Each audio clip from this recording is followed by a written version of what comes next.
इस वीडियो में हम बात करेंगे चाइना लार्जेस्ट ट्रेडिंग पार्टनर बना है इंडिया का, इससे इंडिया को फ़ायदा होगा या फिर नुकसान हो रहा है और इसका क्या इम्पैक्ट पड़ने वाला है और क्या पूरा डेटा है, सब कुछ हम यहाँ पे डिटेल में डिस्कस करेंगे। तो इस तरह की और वीडियो आप चाहते हैं तो चैनल को सब्सक्राइब कर लीजिए और वीडियो अच्छा लगे तो वीडियो को लाइक जरूर करें। तो स्टार्ट करते हैं हम। सबसे पहले दिखाते हैं आपको ये न्यूज़ जो कि कल के न्यूज़पेपर में थी कि इंडिया का टॉप ट्रेडिंग पार्टनर बन गया है चाइना। फिर से कहने का मतलब ये है कि पिछले 2 सालों से यूएसए था लार्जेस्ट ट्रेडिंग पार्टनर, लेकिन फिर से अब चाइना बन गया है इंडिया का लार्जेस्ट ट्रेडिंग पार्टनर। तो अगर हम बात करें इसके डिटेल में तो ये जो पूरी बात है ये किसने बताई है, तो ये ग्लोबल थिंक टैंक है, global trade research initiative, GTRI इसका नाम है। इसने ये रिपोर्ट रिलीज करी जिसमें बात बताई गई कि 2 साल के बाद चाइना ने यूएसए को सरपास कर दिया है। अभी अंतर भी देखेंगे कितना है, कि बहुत ज़्यादा अंतर है, बहुत कम अंतर है। तो यूनाइटेड स्टेट्स फाइनेंशियल ईयर 2022 और फाइनेंशियल ईयर 2023 तक भारत का सबसे बड़ा ट्रेडिंग पार्टनर था। और जब हम ट्रेडिंग पार्टनर की बात करते हैं तो बहुत सारे लोग सिर्फ ये समझते हैं कि वहाँ से इंपोर्ट हो रहा है या फिर एक्सपोर्ट हो रहा है, तो यहाँ पर दोनों की बात हो रही है। जब भी हम ट्रेडिंग पार्टनर की बात करेंगे तो इंपोर्ट प्लस एक्सपोर्ट दोनों की बात करेंगे। इंपोर्ट करने का मतलब हम किसी देश से क्या सामान खरीद रहे हैं और एक्सपोर्ट करने का मतलब हम उस देश को क्या सामान बेच रहे हैं, उससे होता है। तो चाइना सबसे बड़ा ट्रेडिंग पार्टनर निकला है, बन के निकला इस साल टू वे कॉमर्स में। कितना है? $118.4 बिलियन। तो इतना बड़ा जो ट्रेड है वो इस समय भारत और चाइना के बीच में टू वे हो रहा है। टू वे का मतलब इंपोर्ट एक्सपोर्ट दोनों को मिला करके। अब यहाँ पे हम देखते हैं कि इसमें इंपोर्ट कितना और एक्सपोर्ट कितना है।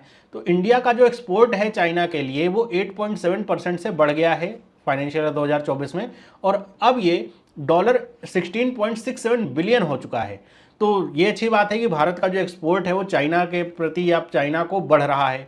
लेकिन अगर हम इंपोर्ट को देखेंगे तो ये 3.24% से बढ़ा है और ये $101.7 बिलियन का हो चुका है। तो अगर आप देखेंगे इंपोर्ट और एक्सपोर्ट में बहुत बड़ा गैप है और इसके क्या इंप्लीकेशंस होंगे अभी थोड़ी देर में डिस्कस करते हैं।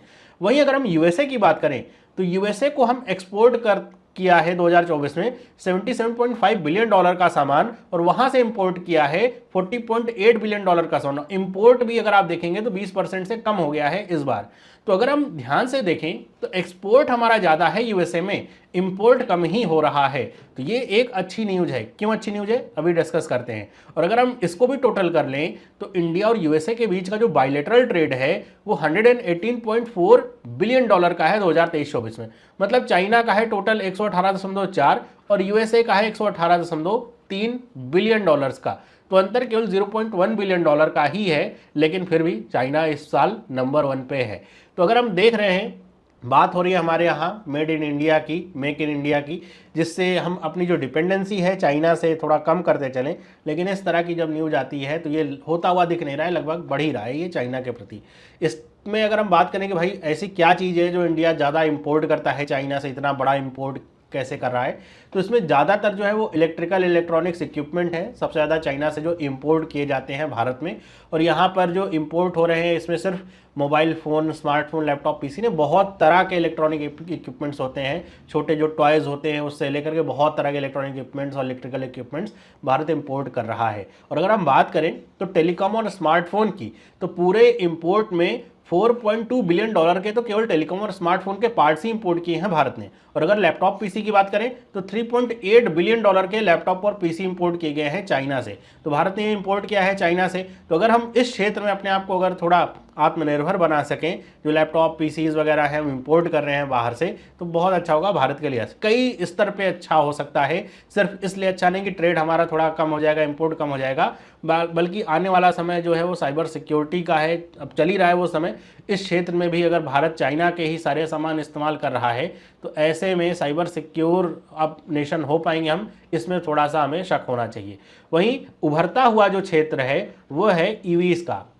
अब ईवीज मतलब जो इलेक्ट्रिक व्हीकल्स हैं उनके इस्तेमाल में जो लिथियम आयन बैटरीज आती हैं वो सबसे ज़्यादा चाइना से इंपोर्ट करी जा रही हैं वर्तमान, क्योंकि वहीं पे बन भी रहा है सबसे ज़्यादा।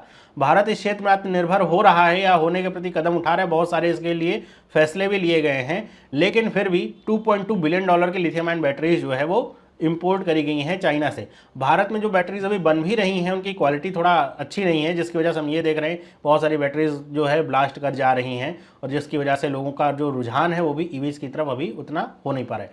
वहीं अगर बात करें हम चाइना की, तो चाइना ने बहुत बृहद स्तर पर जो ईवीज है उसको अडॉप्ट कर लिया है। 2 व्हीलर्स तो लगभग वहाँ पर ईवीज हैं, 4 व्हीलर्स भी ईवीज हैं, बसेस जो है सारी वहाँ पे जो पब्लिक ट्रांसपोर्ट है ईवीज से चल रही हैं, तो वहाँ पे बस ट्रक वगैरह ईवीज पे आ चुकी हैं। तो चाइना इस क्षेत्र में बहुत अग्रणी, सिर्फ भारत के पर्सपेक्टिव से नहीं, पूरी दुनिया के पर्सपेक्टिव से अगर आप देखेंगे, आप कोई भी वीडियो जाकर के देखिएगा चाइना की, तो वहाँ पे आपको ज़्यादातर जो ग्रीन नंबर प्लेट वाली गाड़ियाँ ही दिखेंगी, ईवीज ही आपको वहाँ पे देखने को मिलेंगी। तो इस लिहाज से देखा जाए तो लिथियम आयन बैटरीज का जो इम्पोर्ट है आने वाले समय और भी बढ़ सकता है, क्योंकि भारत में भी अब धीरे धीरे जो डिमांड है और जो शिफ्ट है वो ईवीज की तरफ बढ़ रहा है।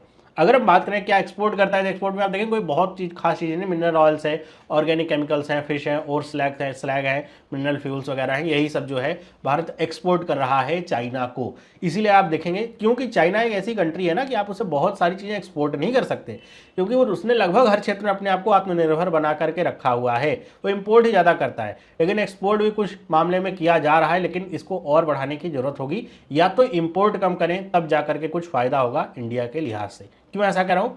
क्योंकि एक टर्म होता है जिसको कहा जाता है ट्रेड डेफिसिट। ट्रेड डेफिसिट का मतलब होता है व्यापारिक घाटा जो है। ये क्या होता है, अगर डेफिनेशन पढ़ेंगे तो बता रहे हैं कि ट्रेड डेफिसिट तब होता है जब किसी कंट्री का जो इंपोर्ट है वो बढ़ जाए, किससे? उसके एक्सपोर्ट से during a given period of time. मतलब हम अगर इंपोर्ट ज़्यादा करें, जैसे चाइना के क्षेत्र में अगर हम चाइना को लेकर के अगर देखें तो इंपोर्ट हमारा है लगभग 101 बिलियन डॉलर का, और जो एक्सपोर्ट है वो केवल 16 बिलियन डॉलर का है। मतलब हम चाइना को 101 बिलियन डॉलर दे रहे हैं पैसा और उससे सामान मंगा रहे हैं, जबकि चाइना हमें केवल 16 बिलियन डॉलर का व्यापार दे रहा है और वहां से सामान मंगा रहा है। तो भारत को पैसा कम प्राप्त हो रहा है, भारत पैसा ज़्यादा दे रहा है।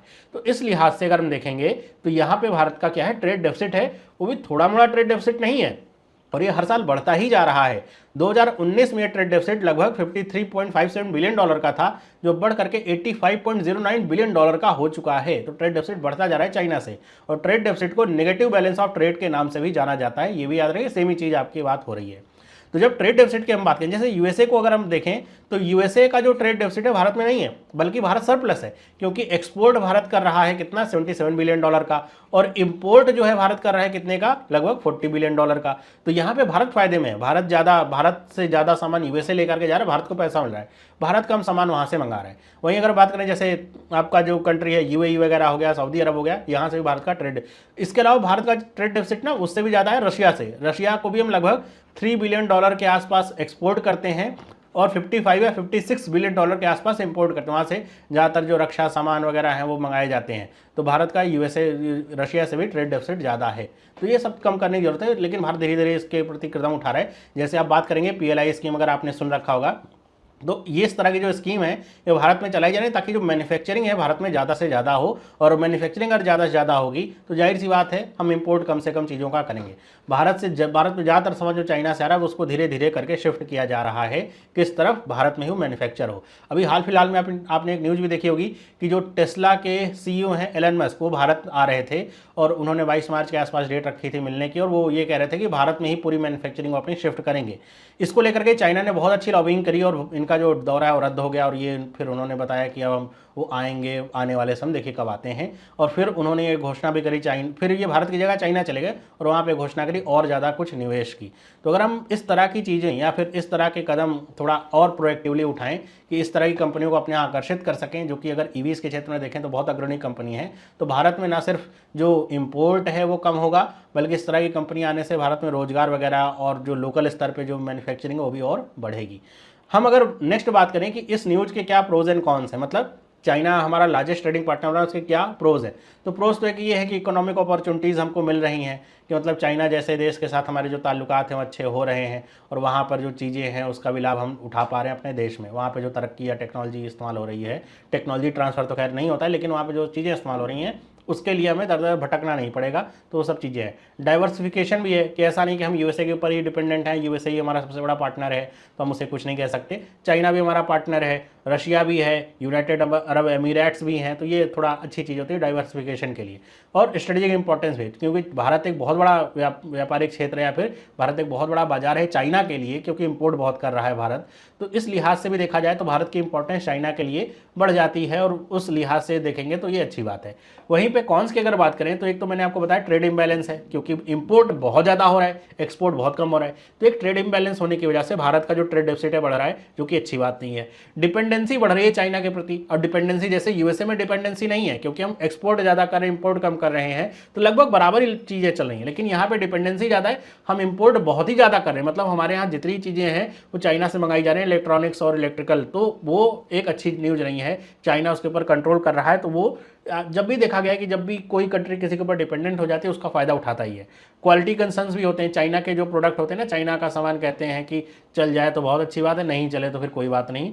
तो वो जो क्वालिटी कंसर्न है वो भी एक मैटर है कि हम चीज़ें और सामान मंगाते तो हैं, लेकिन उसका कोई गारंटी वारंटी पीरियड नहीं होता है।